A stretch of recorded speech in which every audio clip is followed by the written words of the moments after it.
Hey, this is John Carlos, and I am here with a look at the Marvel Legends action figure of Hawkeye from Hawkeye.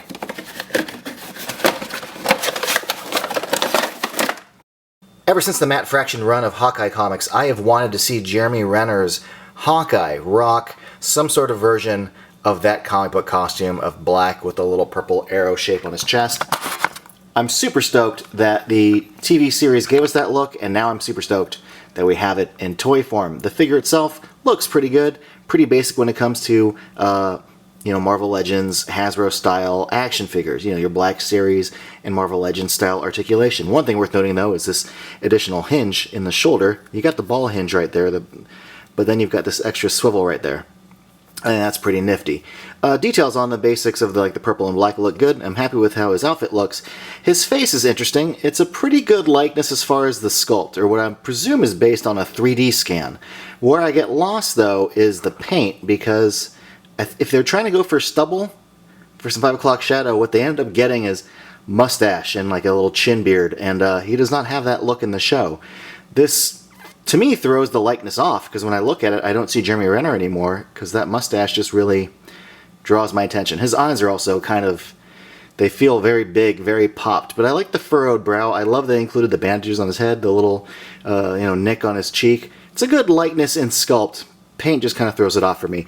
We have a few accessories, like the Infinity Ultron Build-A-Figure hand, but I'm not building that figure, so whoop-a-doo. We also have these two fisty hands, which is nice that they included, but the hands that are on the figure, one is an open hand, the other one is for gripping this bow, and they got the little bandages around there, so this looks just like his bow in the show. And then we have his quiver, which will go on the back of the figure, but here's just a close-up look at those arrows. Also, here's a close-up look at the other side of the arrows. On this side, you can see that they're painted purple.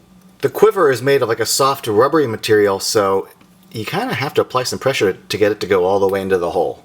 The question when it comes to making action figures of characters that use a bow and arrow is, do you include an empty, solid arrow as an accessory besides just the quiver? Do you include a bow with a actual string? Hasbro has answered that by going, no, we're just going to give you the bow, and you can just pose him with his hand, so he looks like he's just fired. Which is fine, especially if you want to get him in some cool action poses, some little bendy poses. There's definitely something to be done with, this hand and having recently been fired, if that's the implication.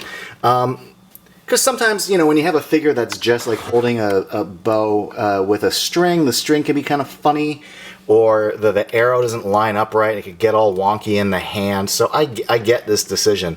But I think also if they wanted to, they could have included two. They could have made another bow with an extendable string, and then a single arrow that you can place, or an arrow that's attached to the bow for posability. I don't know. Just a thought. I'm pretty happy with this though. I'm more excited about the look and the sculpt than I am about the accessories. So yeah, just happy this figure exists, really. So yeah, thanks for watching, everybody. I'm happy this figure exists. Let me know in the comments below if you're happy this figure exists, and if you want to be up to date with all my latest reviews, be sure to click subscribe.